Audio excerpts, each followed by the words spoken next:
নমস্কার বন্ধুরা, কেমন আছেন সবাই? আশা করি সকলে খুব ভালো আছেন। আজ ডেনড্রোবিয়াম অর্কিডের শীতকালীন পরিচর্যার মধ্যে সার নিয়ে একটু বিস্তারিত আলোচনা করব। শীতকাল ডেনড্রোবিয়াম অর্কিডের ডরমেন্সি অর্থাৎ বিশ্রামের সময়। এই সময় গাছের বৃদ্ধি প্রায় বন্ধ থাকে, নতুন পাতা, শিকড় বা কাণ্ড খুব একটা বাড়ে না। তাই এই সময় সার দিলে উপকারের বদলে ক্ষতি হওয়ার সম্ভাবনাই বেশি। শীতকালে গাছের স্বাভাবিক আচরণ: গাছের মেটাবলিজম ধীর হয়ে যায়, শিকড় সার শোষণ করতে পারে না, গাছ শুধু নিজেকে টিকিয়ে রাখার চেষ্টা করে।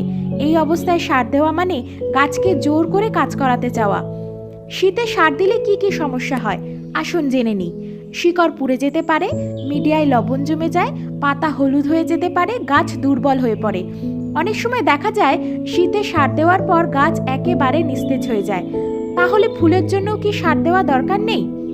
না, শীতকালে ডেনড্রোবিয়াম অর্কিডে যে ফুল আসে তার জন্য আগের সিজনে জমে থাকা শক্তিই যথেষ্ট।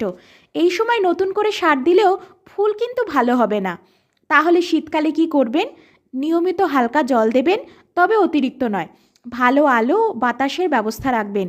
ঠান্ডা ও ভেজা পরিবেশে গাছকে বেশি নাড়াচাড়া করবেন না। গাছকে নিজের মতো করে বিশ্রাম নিতে দিন।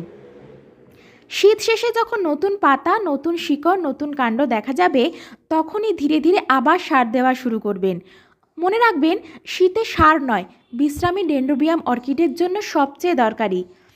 কি কি সার প্রয়োগ করবেন এবং কিভাবে করবেন এই বিষয়ে বিস্তারিত ভিডিও আমাদের চ্যানেল বায়োফিলিক মনে অলরেডি দেওয়া আছে। আমরা লিঙ্কটি এই ভিডিওর কমেন্টেই দিয়ে দেবো। ভিডিওটি দেখলে বিষয়টি আরও পরিষ্কারভাবে বুঝতে পারবেন এবং ভুল করার সম্ভাবনাও কমবে। গাছের সঠিক পরিচর্যার জন্য সঠিক তথ্য জানাই সবচেয়ে জরুরি, আর সেই লক্ষ্যেই আমরা প্রতিটি ভিডিও তৈরি করার চেষ্টা করি। সবাই খুব ভালো থাকবেন। ধন্যবাদ।